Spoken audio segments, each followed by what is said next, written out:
Welcome back to Elite Sports Talk. Today is a special day. I have my cousin Bones with me, and we are going to break down of some of the stuff that's going on in the NFL. And if we have time, we'll get to some more likelies. And always remember, for Elite Sports Talk content, if you want to listen to the episodes, they are found wherever podcasts can be found, especially on Spotify. When it comes to video, you can watch the full episodes on Rumble or YouTube. And always remember to check out the Elite Sports Substack for really all kinds of cool content. And a lot more is going to be coming with the NFL right around the corner. And now let's get to the gridiron to discuss the NFC East. Oh boy, going right at the East, huh?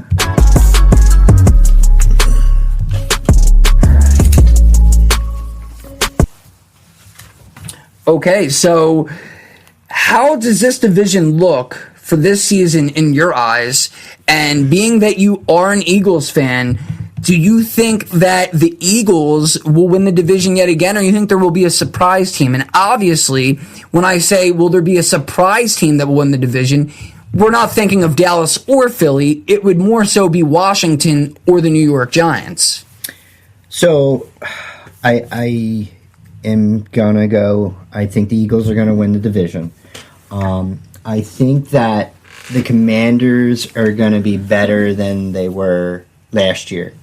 I think that the Giants have pieces. They've gotten pieces in place, right? They're getting better, but I still think that they're going to be probably in the 4th seed there, and I still think Dallas is going to find ways to win and be the number 2 seed.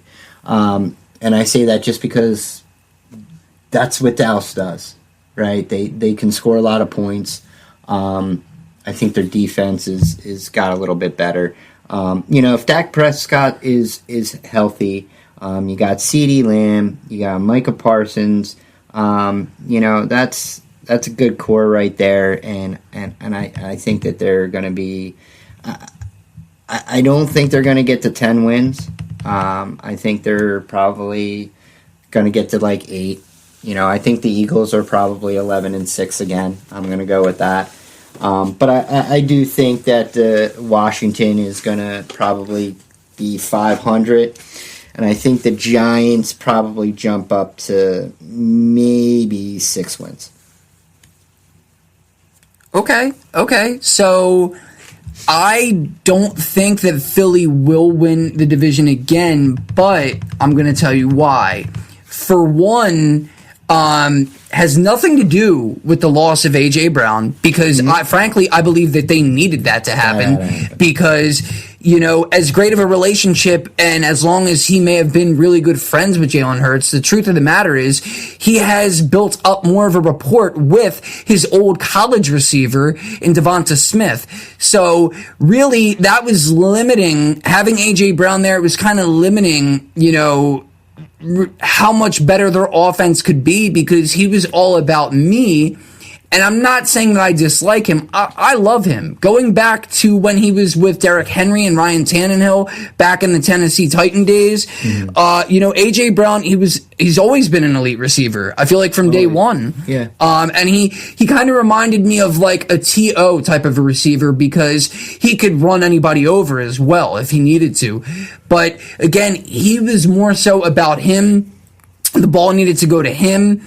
And on the offense that you had, with a healthy Dallas Goedert, Saquon Barkley, who still, except for nowadays you got Jahmyr Gibbs, you got Bijan Robinson, and you got Christian McCaffrey. Outside of those three, Barkley is probably the best versatile running back who could also be a receiver in the league. So you needed to go away from A.J. Brown to get better. Now they bring in Mekhi Lemon, this rookie who honestly may have the best hands of the entire rookie class.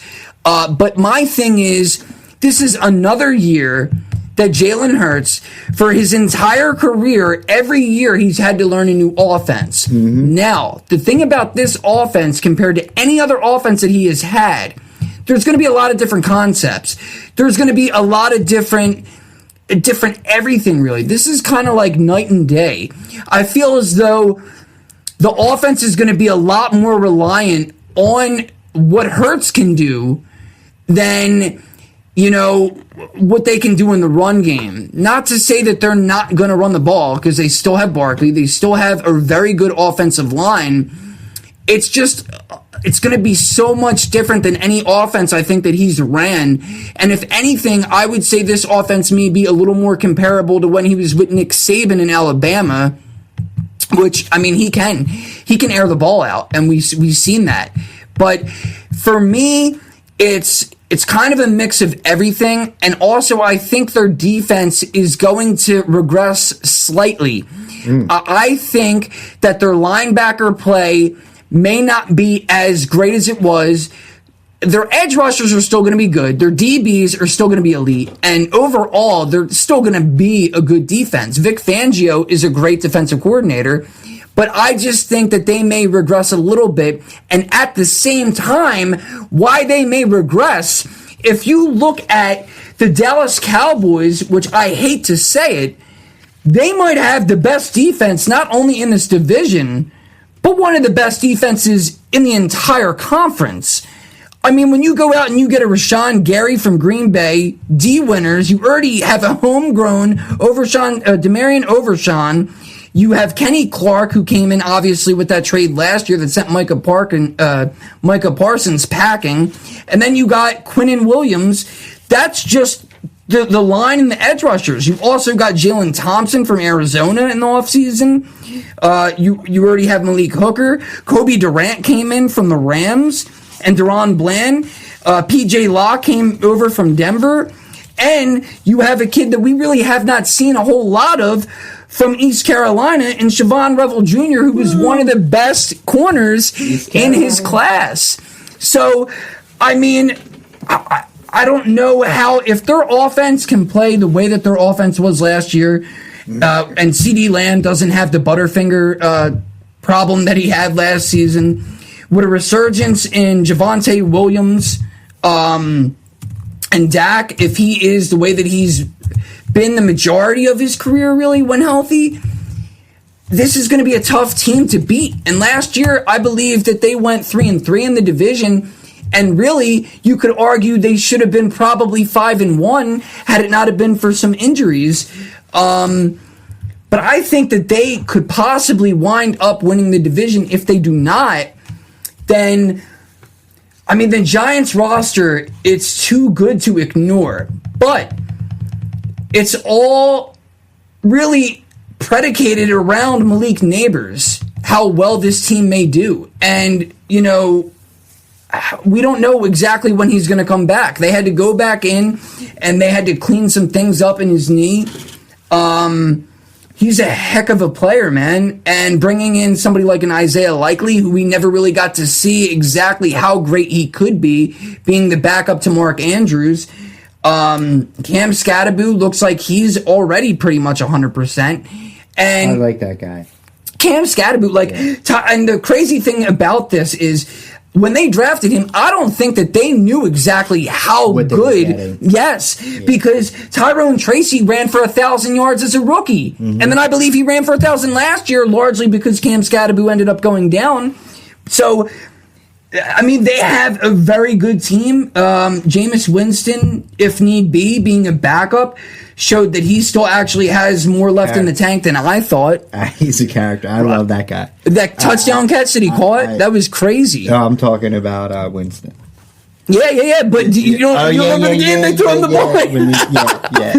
He's great. I could listen to him. When he's done playing. If he's just, whether he does TV or whatever, he's must-watch TV, that guy. He cracks me up.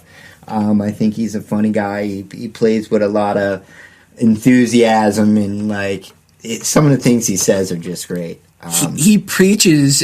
I remember... He's funny, man. with Cleveland. It was a primetime game. I think it was against the Broncos in the locker room beforehand, and he wasn't scheduled to be the starter. He ended up starting that game. I forget the reasons why, but the way that he rallied the Cleveland Browns, and they almost beat the Broncos on a primetime game. Yeah, I mean, when he was on Tampa Bay, I want to say he had like 30 touchdowns. 30 touchdowns, but 30 interceptions. 30 interceptions. I was just going to say that, right? The guy never saw a covered wide receiver. He aired it out. And then, that's how he played, and you could see that in his personality too, and it's great. He's a great guy. I like to see him, do well. So whether he's backing up or whatnot, he's just a good guy to have on the bench, I think. Yeah, you got to believe. I mean, not that Jackson Dart needs confidence instilled into him by somebody else, but you got to believe that is a great person to look to in Jameis Winston. And like you said, I mean, I would listen to him talk about anything, man. Yeah, he's smart. He's funny. Yeah. He's really down to earth. Yeah. But yeah, man, this Giants team, they even brought in Tremaine Edmonds, DJ Reader from Detroit, Shelby Harris, who's still pretty decent even now at this point in his career, coming over from Cleveland. Ardarius Washington from Baltimore. Really, they plucked like 5 people, I believe, from Baltimore to come along for the ride with Harbaugh. So, you got a good coach there, right? Yeah. I just don't think that they're there yet. I just don't.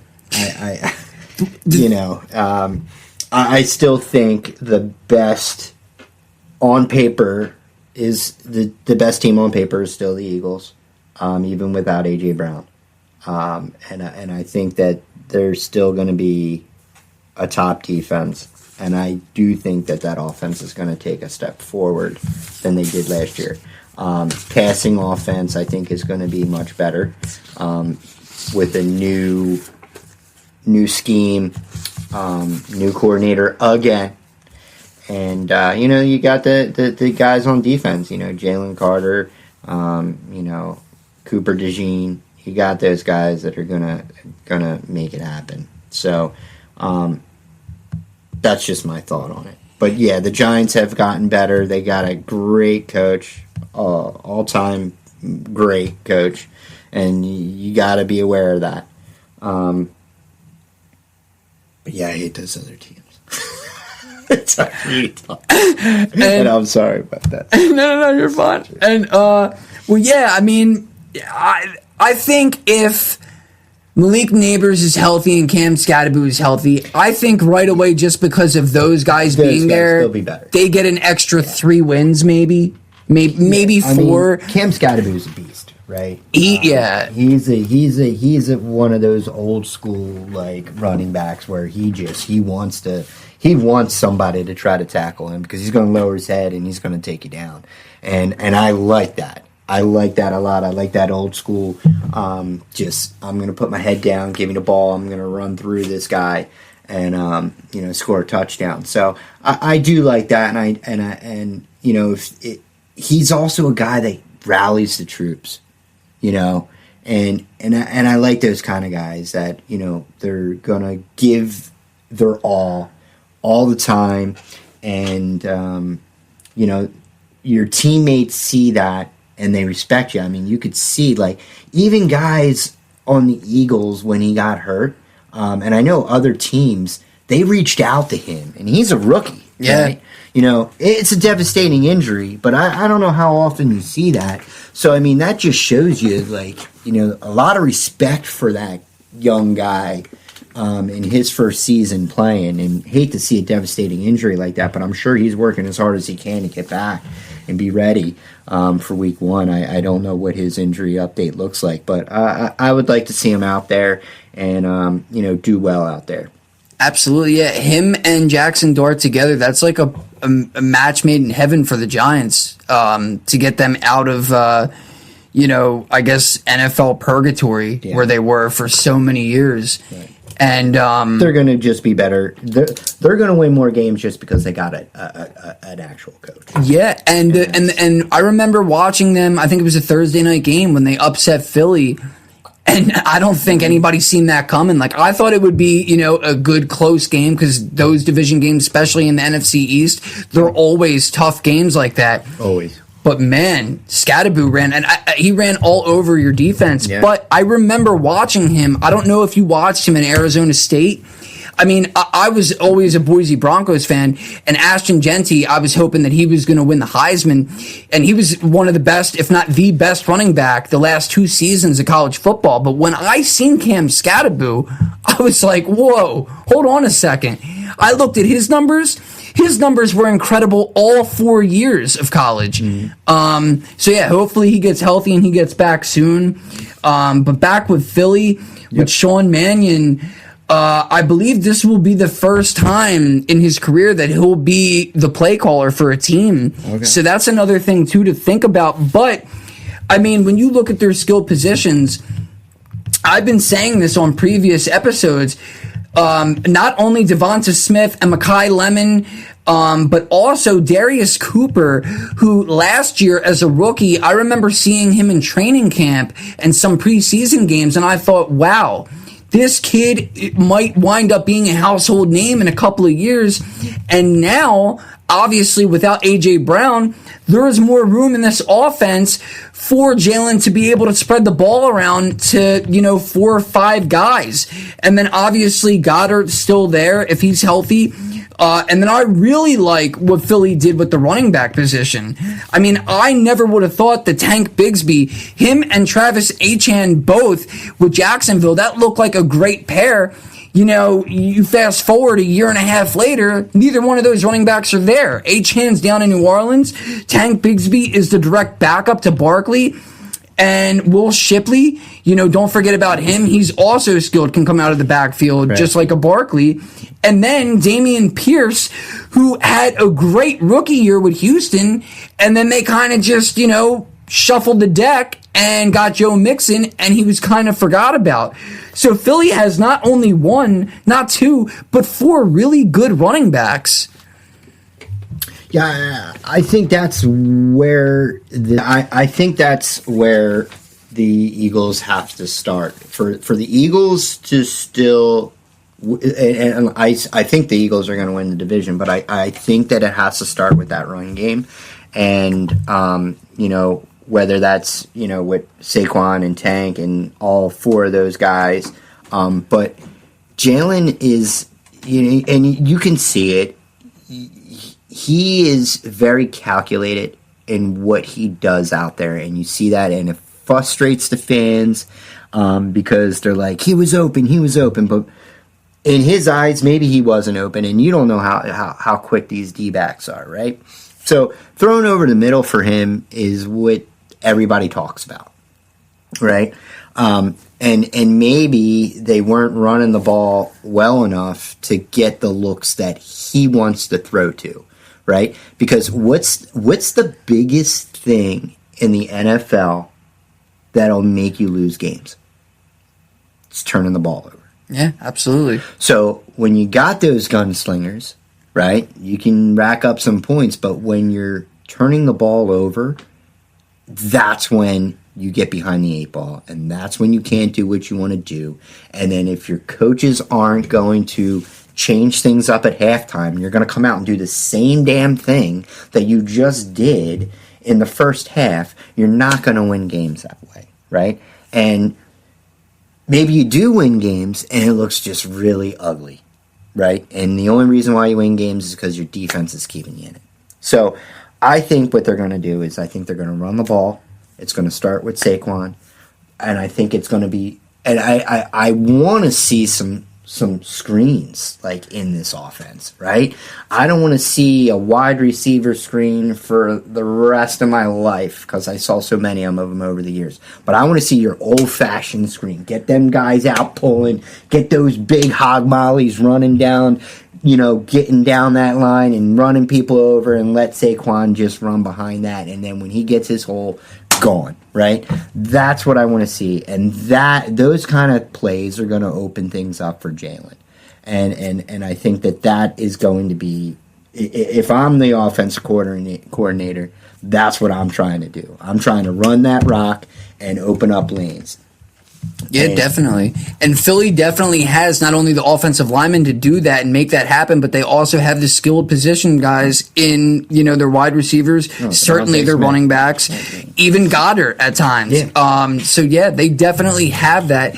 And, the only other team that I didn't mention yet is Washington. And, they left a lot to be desired last year, and I understand, Daniels was hurt he missed so many games, which it was a shame, the injury, and then he came back, got injured again. But, you got to think that they will be better. I don't know that they're going to get back to that level that they were with Jayden as a rookie, where they got all the way to the NFC Championship before they got trashed by the Eagles, letting 56 points up or whatever it was. But this year, you look at their defense, they drafted some guys. They never re-signed Bobby Wagner. They never re-signed Von Miller. And I get it, they're both, getting up in age. But Von Miller still had 9.5 sacks last year as a rotational piece that didn't really see the field that much. And, you gotta love those guys. Yeah, but and Bobby Wagner, even him getting up in age, he was still top 5 in tackles, I believe, like every year that he's been in the league. I mean, he's insane. So I don't really know how they're going to address that and, how they're going to be able to account for that production that they're going to lose from those two. Their DBs, it looks like they did get a little bit better there. And Dan Quinn is obviously a defensive-minded coach. You got to think that their defense is going to be at least one level better than as they were last year. But then the receiver position, okay, so you still have McLaurin, but right now it looks like Luke McCaffrey's the other starter. I mean, Debo, he's also getting up in age, but I would have tried to bring Debo back, even if it's not just another one-year deal. Now the situation with Brandon Ayuk, who, it seemed like they wanted to bring him in because of the relationship he has from when he played with Daniel back in college, but that I don't know that any team is going to sign Ayuk right now.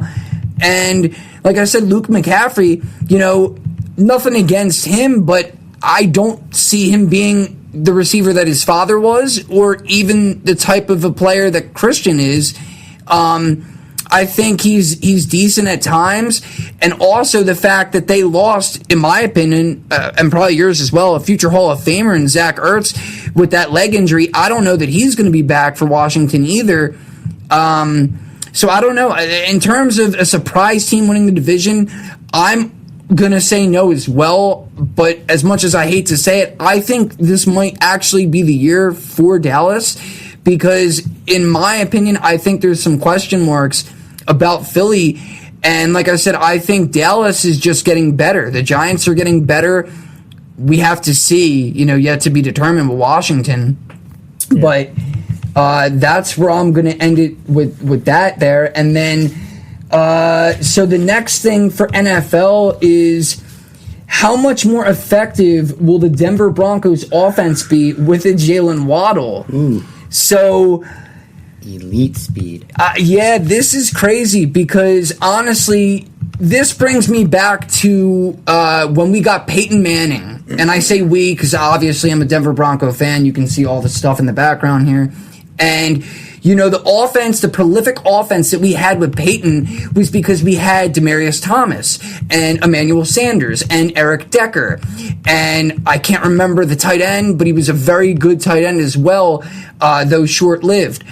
And this year, Courtland Sutton, we know, basically ever since he's been in the league, though he did not have consistent play out of the quarterback position up until last year, really, with Bo. He's not an elite receiver, but I would put him maybe on that second tier.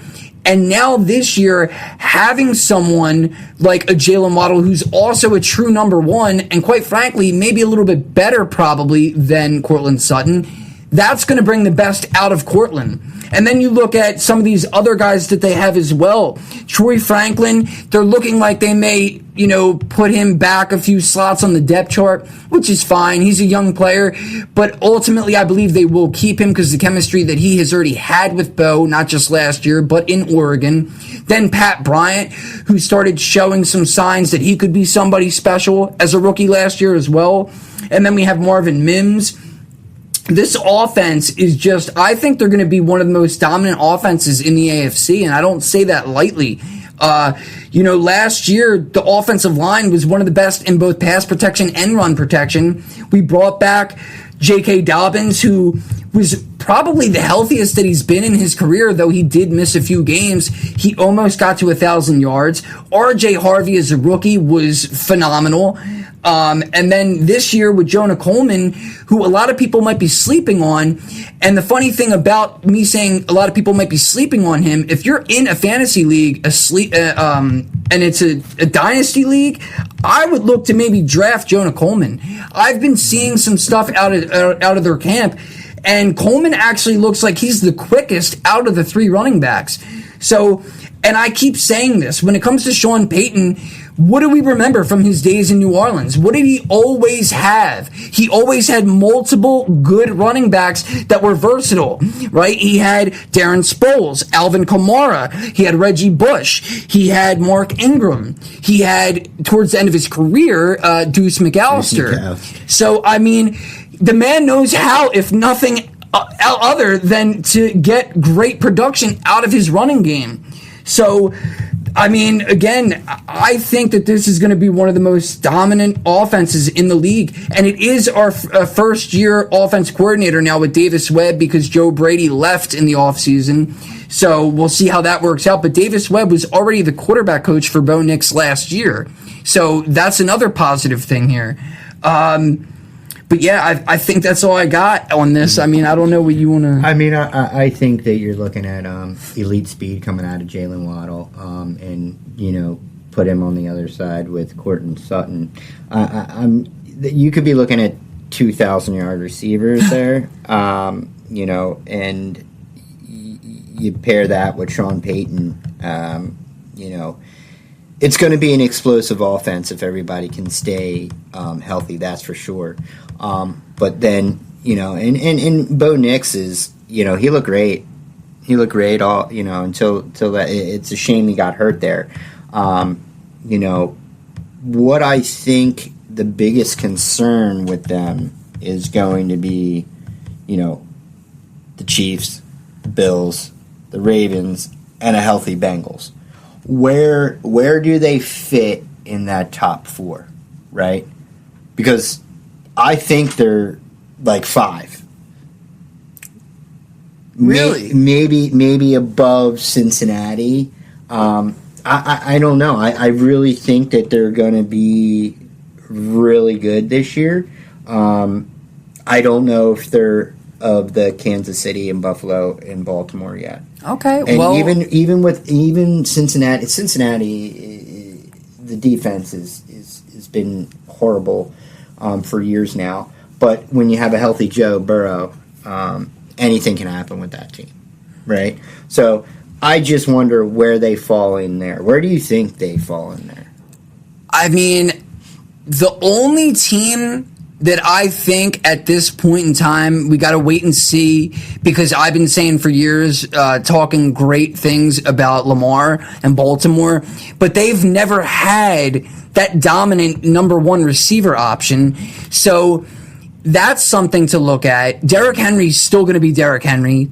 He may have, I don't even want to say he regressed. He just turned the ball over more last year, and we've never really seen that. So that was a crazy thing. But they still have Lamar. They still have Derrick Henry. We'll have to see how Flowers does, if he can take that next step. They also, I believe they have a rookie receiver that they drafted. We'll have to see how he fares. I'm sorry, what's the tight end's name again? Mark Andrews. Mm-hmm. So, if he comes out and plays the way that he's been playing last year, he missed some games, got hurt.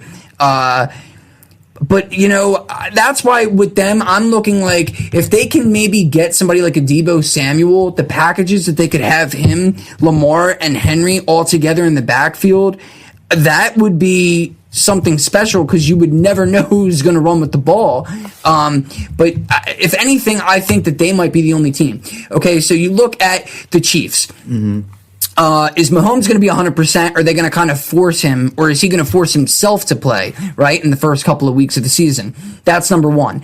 The off-field issues with Rashee Rice, they really haven't gotten the best version yet out of the rookie receiver from last year out of Texas. Now Travis Kelce is another year older. I don't know how that's going to look. The offensive line hasn't been able to hold up in pass protection for Patrick Mahomes. Their defense is still pretty good. I think that we've seen the best version of them in the past right now. And Bo was 2-0 against the Chiefs last year. Really, he was extremely close to being 4-0 against them in his career, if not for his rookie year with that field goal block. And I think that we may already be maybe the Kings of the West right now, but I still do believe the Chiefs will make the playoffs this year. I mean, it's the Chiefs, right? Yeah. They're always going to be, as long as you have Patrick Mahomes, I feel like, and you have an elite quarterback like that, they're always going to be in there. It's like Tom Brady. It's like Peyton Manning. You got those kind of guys. You got a chance to win every week. That's true, but how's that offensive line going to hold up against a team that almost had 72 sacks last season? That's another thing to think about. True. Buffalo Bills, we took them down in the playoffs. It was not pretty, obviously. I'm not saying that it's going to be easy for them to do that again. So, you got them up in like the. I would say 1, 2, 3. If I'm going to put two teams above them, it would be Buffalo slightly, and just knowing how great Lamar can be, maybe the Ravens as well. But it's also not just about our offense, our defense. We have a better defense than both of those teams. Though the Ravens, hopefully, after that whole disastrous thing with Max Crosby and they were going to get him, then they didn't get him, and then they went and got the guy Trey Hendrickson from Cincinnati. Yeah. So I hope, because growing up, I loved watching their defense. They were always about their defense. So hopefully for Baltimore, their defense will be better. But other than that, the other thing about the Broncos with Bo Nix is, he talked to the media and he said the only thing that he's concerned about with his ankle is that he may be able to move around better than he ever had because he actually had something going on with his ankle for the past 3 years, come to find out. But, so I think, is there anything else you want to say, or? No, I mean, I agree. All right, so. Yeah. Yeah, so, all right, we're going to hit some more likelies, and that'll be it.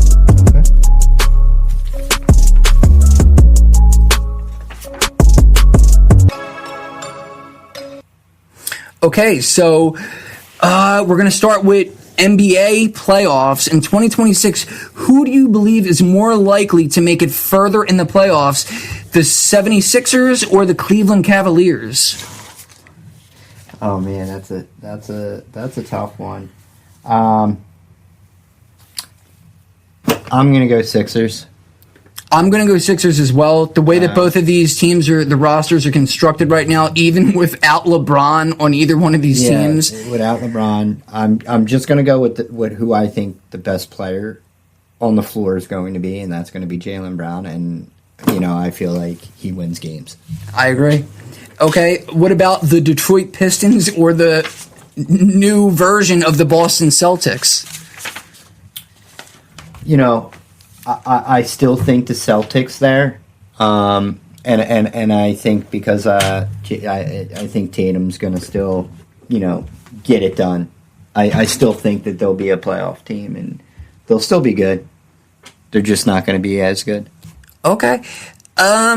This one's tough because Cade Cunningham, I don't know what's going to happen with Jalen Duren, if they are going to retain him or not, but as much as I don't want to agree, I actually do. I don't really like the move of them going out and getting the backup center from the Knicks and paying 40-something million for him. He didn't really do great in the championship.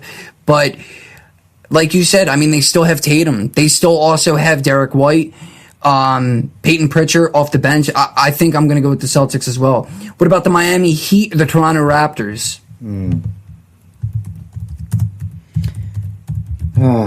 So, I mean, Kawhi going back to the Raptors. The Heat, they're still the Heat, but, it's Scotty Barnes, Brandon Ingram. Well, he did, but they do still have R.J. Barrett, though, too. R.J. Barrett. Yeah. I'm going to go with the Raptors. Yeah, I'm gonna say the same thing. This is gonna be a crazy lethal duo with Scotty Barnes and Kawhi. I think that they're gonna get deeper into the playoffs, even though Giannis is now in Miami. Tim Hardaway Jr. is now with Miami. Bam Adebayo, but I think the Raptors are gonna be, a top 4, top 5 team again in the East. I mean, that's what they were last year without Kawhi. And Miami, who knows? They might be a play-in team. Did something happen with Tyler Hero? What happened when Giannis went there, they traded Tyler Hero back to Milwaukee along with Khalil Ware. Actually, some kind of So there was an altercation. In I think they said in Las Vegas the other night this happened, where apparently Bam he hit Tyler Hero. Yeah. I don't know the full details about it. So that could, throw a wrench in the things. Does LeBron want to go there? And I know that they're not all on the same team anymore, but do you even want to be a part of something like that? That's also true too. I mean, it's just something to think about. That's true, but they do also have a little bit of a connection playing for Team USA together. True. But no, you are right. I didn't even think about that, to be honest. But I'm gonna, just like you said, I'm gonna go with the Raptors too. But that is food for thought to think about that when it comes to LeBron. What about OKC or the Spurs? I think I'm gonna take this one first. I'm going to say the Spurs, again, will make it further than the Thunder. What do you think about that? I'm going to say the Thunder. Okay. I am going to say the Thunder because I understand the Spurs are good and everything like that, but I still think, best on paper, I still think Oklahoma City is the best team. You like the flopper, huh? It's not that I like it, right? I mean, 31 points a game. Yeah, no. 6 assists, NBA MVP. SGA, he is great. And I will say this, the Thunder went out and got them another 7-footer. Now they have the Twin Towers that they think are going to be able to take down Wemby. I mean, we'll see what happens because obviously Chet Holmgren on his own could not get close to even really limiting what Wemby could do.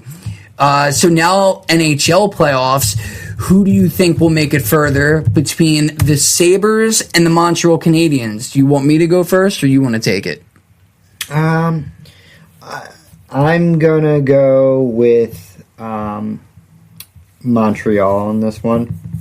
And the reason why is because I just think they got a good young core, a defenseman, and I know a lot of people are probably going to go against me on this one and go with the Sabres, but I really think that Montreal is going to be better than they were last year.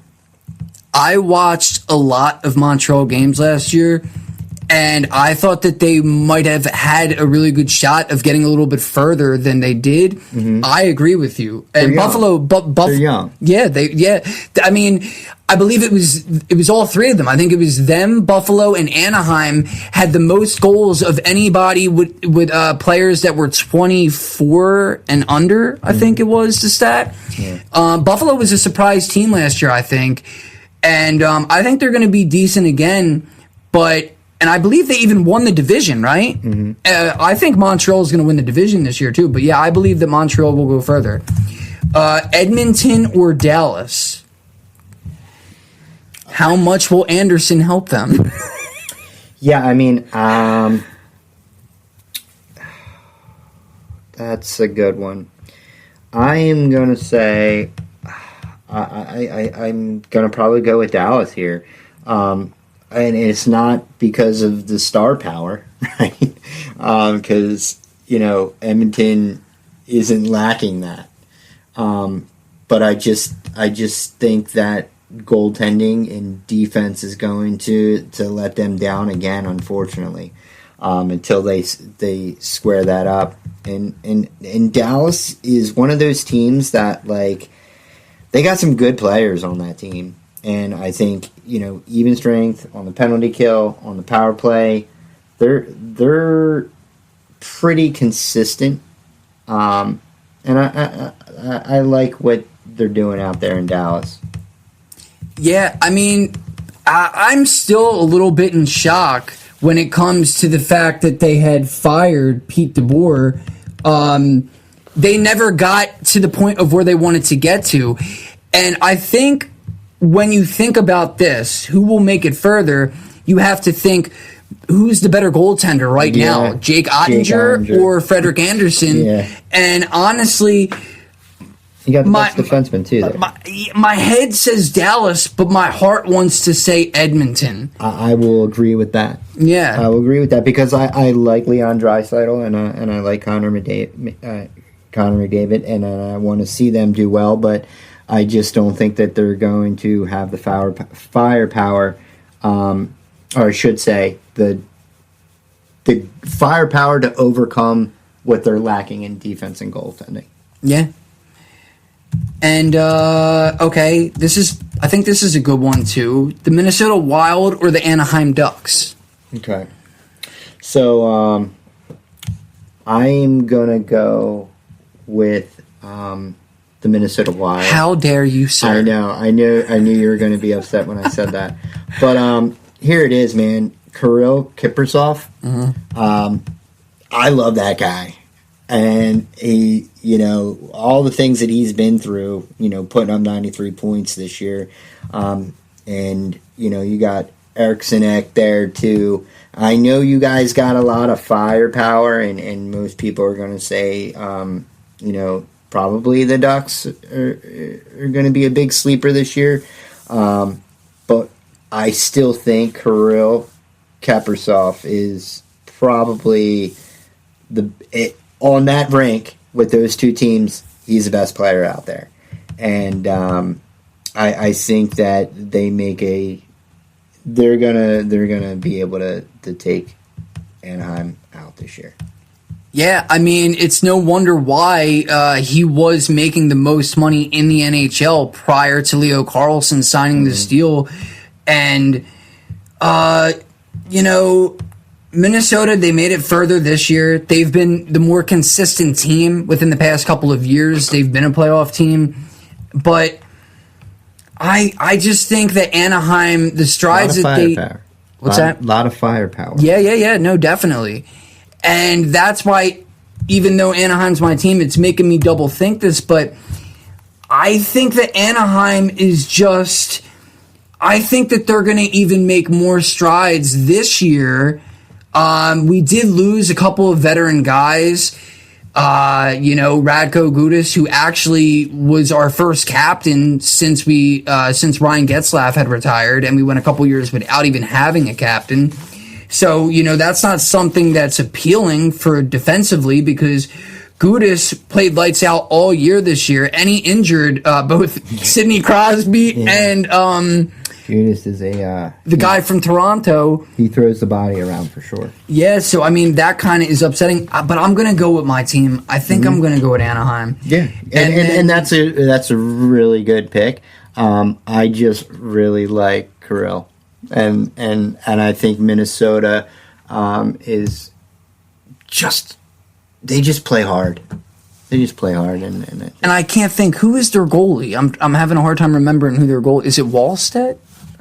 I don't know. I forget who their goaltender is, but I will say that he is still better than Lucas Dostal. Dostal, he's he's going to get better with time, which is why it's so unfortunate. And I've brought it up a lot of times that I'm still sad that we ended up trading away the best goalie that Anaheim had, probably the second best ever, in John Gibson to Detroit, only for Detroit to not make a playoff run. But I'm not going to spend much more time on this. Let's get to the last one here for NHL, the Flyers or the Capitals. I'm going to go first because I know who you're going to pick. Ovi is back for one more year, though his wife apparently is saying maybe 2 years. And I did see that they have, I believe it's like 10 players now that have scored 20 or more goals last season. I think it was the stat. But and I want to say Washington because of how great Ovechkin is. But realistically, I don't even know that they're going to make the playoffs again. So I'm going to go with Philly. Yeah, I mean, I'm going with Philly. I think that Washington's on the down tick, right? And much respect for Ovechkin and everything he's done and for the NHL and the way that he plays the game. He went out every night and he played hard. He played every game that he could play, right? And he scored goals, he'd fight you. He is a true hockey player all the way around, and much respect. But I just think that the Flyers, core guys right now are young and on the up, and I feel like that team, with Tom Wilson, those guys are getting older, and I think that the Flyers are just, they got more elite players right now, better playmakers in, with Travis Konechny and Zegras, and, if Mitchkov can, come around, he could be a 90-point player. And you got that, and you got the young guys, Tyson Forrester, Bobby Brink, Cam York. You got all those guys that are still, moving up the ranks. I got to go with them. And the Capitals can still be dangerous, and they got good goaltending, coming out of Logan Thompson. But Tom Wilson, those guys are getting older, and I don't know how long they can. You could start seeing some injuries from that team, and then, like you said, they may not make the playoffs. Yeah, it was a lot of teams jockeying for position towards the end of the year. It was like 5 teams there, and you got to wonder, like you said, because Washington is getting older, if they were to actually match up against Philly in the playoffs, I think it would probably look a lot like what it looked like for Philly against Pittsburgh. Yeah, I agree. I think if that was the case, especially last year in that series. But, you could see the difference. One more round, right, you can see the difference in those teams. And I don't like the way the NHL has done their playoff. And we could talk about that another time. The way the playoffs work, I don't like the way it is. You got to play if you're in your division, your seeds can play each other, and you could be 3-1, 1-3, 1-2, and you guys are playing like a first round game. I just don't feel that. I agree with that. I think that the format needs to change, and I understand that they want the division play to be pretty much the end all be all right now, right? And I just feel like, okay, let's rank it conference 1 to 8, however you want to do that. But I don't like having to play out of your division, how that is, and I don't like the way the matchups are. But that's neither here nor there. That may be for another debate for another time. Yeah, definitely. But I definitely think that the Flyers are definitely moving forward, and Washington is they're closing out. I agree. And then last, just 4 for the NFL, not playoffs. Who do you think will win the division? Steelers or the Ravens? I'll go first. Another year older, Aaron Rodgers. I get it. Now he has 2 number 1 receivers, which is the first time since he had like Jordy Nelson and Devontae Adams together, I believe. And he's back with Mike McCarthy, who's the only coach he had when he won a Super Bowl. I got to go with Baltimore. I think Baltimore is going to be much better. It's an easy one for me. And love Aaron Rodgers for the player and what he's done as a player in the NFL. But Baltimore. Okay. Sure. And this one, we already kind of talked about this. Eagles or the field. We already know I'm going with the field. You're going with the Eagles there. Yeah, division. Seahawks or the Rams. It's not that I think that Seattle is going to regress a whole lot, but how can you look at the Rams with how they were last year, and now you add a future Hall of Famer, arguably the best defensive end the game has ever seen in Myles Garrett, and now you have this talk about Aaron Donald possibly coming out of retirement, which whether it does or not, their defense is going to be way better than it was last year. I'm going with the Rams. And I'm going to agree with you for all those same reasons. And lastly, the Bears or the Lions. We've seen how good the Bears were last year. For the Lions, it was an anomaly. I don't think that that's going to happen again. Really, the division was so close. I think it was only a game or 2 games that separated the whole division. I think the Bears will still be in the playoffs again, but I think the Lions will maybe win the division again. Yeah, you got to go with the Lions there. You know, better quarterback play and better, and you got one of the best running backs in the league. And now Gibbs, they're letting the lead. No Montgomery, so Gibbs is going to be getting a whole lot more touches, and he's going to go off on teams for big yardage. If you're drafting 1 or 2 in your fantasy, he's probably going to be 1 or 2 in most fantasy drafts, I would say. So I think the Lions are going to put up a lot of points this year, and they're going to get better quarterback play too. And along with Amon-Ra St. Brown and Williams, now they have Isaac Tesla. Watch out for him. He's going to be a special talent at wide receiver, their 3rd receiver. But guys, this is going to be it. Before I play the outro, I just wanted to say thank you to Bones for coming on. Thanks for having me. And I also wanted to, I got to plug all the stuff here. Just remember, you can always find Elite Sports Talk wherever podcasts can be found, especially on Spotify. And when it comes to the videos, they're always uploaded onto both Rumble and YouTube. Also, go ahead and check out the Substack page. And we'll be back soon.